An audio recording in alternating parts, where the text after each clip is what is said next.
Hello नमस्कार दोस्तों, मेरा नाम है मंजीत। आप देख रहे हैं किंगडम लवर जीत। चलिए वीडियो को शुरू करते हैं।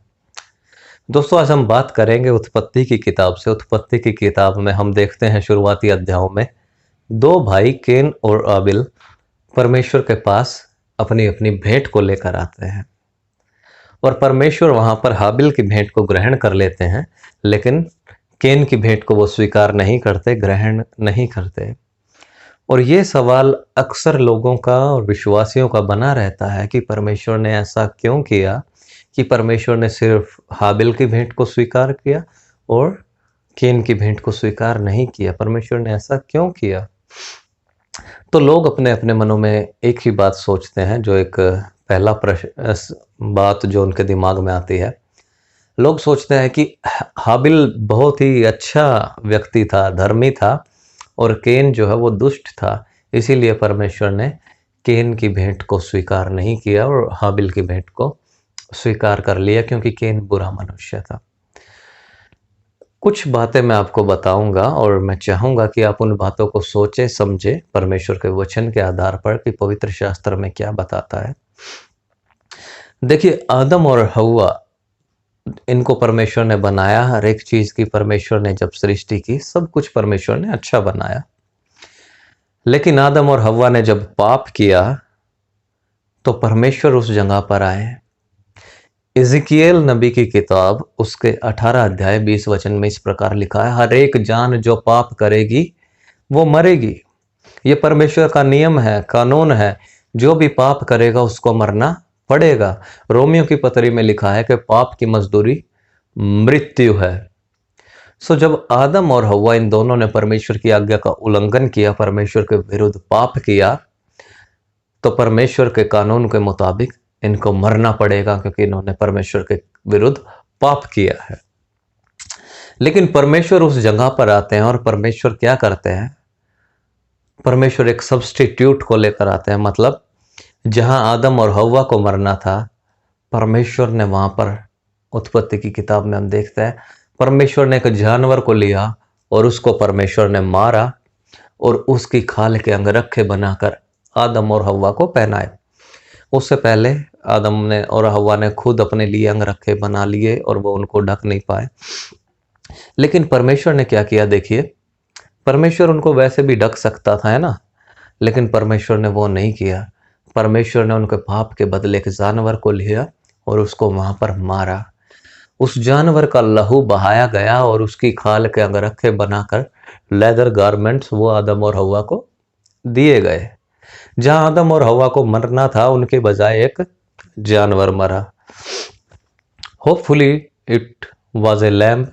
मैं आशा करता हूँ, most probably it was a lamp की संभावना है कि वो मेमना होगा। ठीक है, परमेश्वर ने एक मेमने को मारा और उसकी खाल के अंगरखे बनाकर आदम और हव्वा को पहना दिए। और जब आदम और हव्वा से ये बातें, मैं सोचता हूँ केन और हाबिल ने भी सीखी होंगी। और हाबिल जब परमेश्वर के सामने भेंट लेकर आता है तो उसी सिद्धांत के हिसाब से, देखिए, आदम ने पाप किया, आदम पापी हो गया और आदम का वो पाप पीढ़ी पीढ़ी पीढ़ी पीढ़ी चलता रहा। और आज हम भी इस बात पर विश्वास करते हैं कि हमारे अंदर भी पाप का स्वभाव है, क्योंकि मनुष्य स्वभाव से पापी है, कर्मों से नहीं, स्वभाव से। सो आदम ने पाप किया, आदम के अंदर पाप आ गया। अभी हाबिल और केन के अंदर भी पाप का स्वभाव है। इस बात को देखिए। और हाबिल और केन जब ग्रहण भेंट को लेकर आते हैं परमेश्वर के सम्मुख, तो हाबिल उसी सिद्धांत के आधार पर भेंट को लेकर आता है। हाबिल क्या करता है? हाबिल के बारे में लिखा है, हाबिल वाज शेफर्ड। ठीक है, वो चरवाहा था और वो अपनी भेड़ बकरियों के कुछ बच्चों को लेकर उसी सिद्धांत के हिसाब से उनका लहू बहाता है और वो भेंट परमेश्वर के सामने लेकर आता है। लेकिन केन ने सोचा कि कुछ भी लेकर आओ, चलेगा। वो किसान था और जिस भूमि पर वो किसानी करता था, खेती करता था, उस भूमि की कुछ उपज को लेकर परमेश्वर के सम्मुख आ गया। सोचा मैं ये चढ़ा दूंगा। देखिए, परमेश्वर ने जब आदम और हव्वा ने पाप किया तो परमेश्वर ने वहां पर भूमि को श्राप दिया। भूमि श्रापित थी और उसी श्रापित भूमि की वो उपज लेकर आ गया जो परमेश्वर के सिद्धांत के खिलाफ था। उसके बलिदान में लहू शामिल नहीं था, केन के बलिदान में, और परमेश्वर ने उसके बलिदान को ग्रहण नहीं किया, क्योंकि इब्रानियों की पत्री 9 अध्याय के 22 पद में लिखा है कि बिना लहू बहाए क्षमा नहीं है, पापों की क्षमा नहीं है। Without bloodshed there is no remission of sins. अगर परमेश्वर के पास हमें आना है तो हमें उस लहू के जरिए आना पड़ेगा। मैंने पाप किया, मैं गिल्टी हूं उस पाप के लिए, लेकिन मेरी बजाय एक जानवर मारा जाता है, उसका लहू बहाया जाता है। लहू के अंदर प्राण है। जहां मेरा प्राण जाना था उसका प्राण गया, और वो लहू जब परमेश्वर के सम्मुख जाता है, परमेश्वर ने व्यवस्था ठहराई आगे चलकर कि जब भी कोई पाप करे वो परमेश्वर के सम्मुख आए तो वो बलिदान के लिए पशु को लेकर आए और उनका लहू बहाकर याजक क्या करता था, वो मंदिर के अंदर लेकर जाता था और उसको भवन में ले जाकर छिड़कता था और परमेश्वर के सम्मुख उस लहू को लेकर जाता था, और परमेश्वर उस लहू को देखकर उसको क्षमा कर देता था, ऐसे क्षमा की जैसे वो पाप हुआ ही नहीं, है ना। जब एक व्यक्ति उसके याजक के पास बलि पशु को लेकर जाता था, वो अपना हाथ उसके ऊपर रखता था, मैंने पाप किया, I am guilty of sin, लेकिन मेरे बदले ये जानवर अपना सारा पाप उसके ऊपर चला जाए, ये निर्दोष है लेकिन मेरे बदले ये मरेगा, है ना। सो इसी सिद्धांत के हिसाब से बलिदान परमेश्वर ने डिमांड करी। परमेश्वर की जो डिमांड थी वो थी खून की, लहू की। परमेश्वर ने डिमांड करी व्यवस्था के अंदर कि जब भी कोई आता है पाप करके तो वो लहू को लेकर आए। बिना लहू बहाए पापों की क्षमा नहीं है। और केन और हाबिल के बाद हम देखते हैं व्यवस्था मिलने से पहले नूह भी जब परमेश्वर के सम्मुख आया जल प्रलय के पश्चात, तो वो भी बलि किया उसने, और वो भी इसी सिद्धांत के हिसाब से अपनी भेंट को परमेश्वर के सम्मुख लेकर गया। अब्राहम ने भी वेदी बनाई और उसने भी इसी सिद्धांत के हिसाब से परमेश्वर को भेंट चढ़ाई।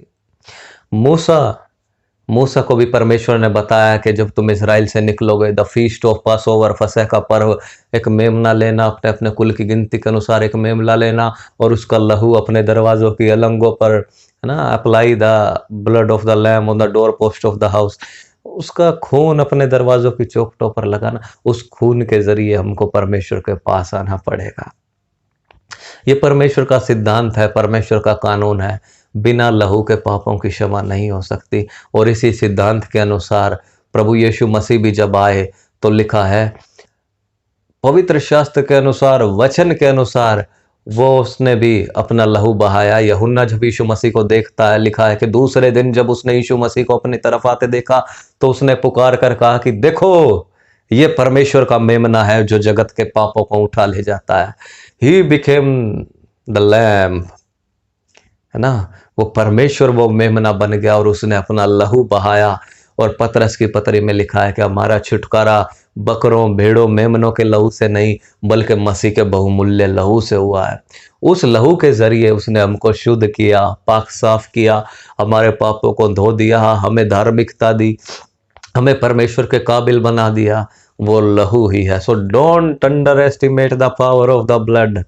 कभी भी उस लहू के बिना परमेश्वर के पास जाने की कोशिश मत करना। ये परमेश्वर का नियम है, चाहे पुराना नियम हो चाहे नया नियम हो। नए नियम के अंदर जब हम परमेश्वर के पास आते हैं, हम मसीह के लहू के जरिए परमेश्वर के पास आते हैं। और पवित्र शास्त्र बाइबल बताती है कि मसीह का लहू हमें हमारे सब अधर्मों से शुद्ध करता है। सो इसीलिए दोस्तों परमेश्वर ने हाबिल की भेंट को स्वीकार किया, क्योंकि वो परमेश्वर के नियम के अनुसार, उस सिद्धांत के अनुसार परमेश्वर के पास अपनी भेंट को लेकर आया। लेकिन केन ने ऐसे ही परमेश्वर के पास आने की कोशिश की कि कुछ भी करे चलेगा, नहीं चलता है। आपको लहू के जरिए परमेश्वर के पास आना पड़ेगा। आज मेरे इस वीडियो को देखने वाले अगर कोई भी आप ऐसे व्यक्ति हैं जो अभी तक परमेश्वर को ग्रहण नहीं किया और परमेश्वर के लहू के जरिए उसके पास नहीं आए, मेरी प्रार्थना है कि परमेश्वर आपको अनुग्रह दे और आप मसीह के लहू की अहमियत को समझकर परमेश्वर के पास आने वाले हो जाएं। मसीह का लहू हमें हमारे सब अधर्म से शुद्ध करता है। आपको उस दोष भावना में रहने की ज़रूरत नहीं। काफ़ी लोग अपने आप को गिल्टी फीलिंग में लेकर जाते हैं और हमेशा इसी बात में जीते रहते हैं, मैंने पाप कर दिया, मैं परमेश्वर के योग्य नहीं। याद रखें, मसीह का लहू हमें सब अधर्म से शुद्ध करता है, हमारे सारे पापों को माफ़ करता है। हम पापी नहीं रहते हैं। परमेश्वर हमें अपनी धार्मिकता देते हैं और परमेश्वर के हम लायक बन जाते हैं। तो दोस्तों, आपने इस बात को जाना होगा कि परमेश्वर ने क्यों हाबिल की भेंट को स्वीकार किया और परमेश्वर ने क्यों कैन की भेंट को ग्रहण नहीं किया। अगर आपको ये वीडियो अच्छी लगी तो मैं चाहता हूं कि आप इस चैनल को सब्सक्राइब कर दीजिए, वीडियो को लाइक कर दीजिए, और अगर आपको लगता है कि इस वीडियो के ज़रिए आपके सवाल का उत्तर मिला या परमेश्वर ने आपसे बात की, तो आप इस वीडियो को शेयर भी कर सकते हैं। नीचे दिए गए कमेंट बॉक्स में हमको कमेंट भी कर सकते हैं। धन्यवाद दोस्तों, प्रभु आपको आशीष दे। जय मसीह की।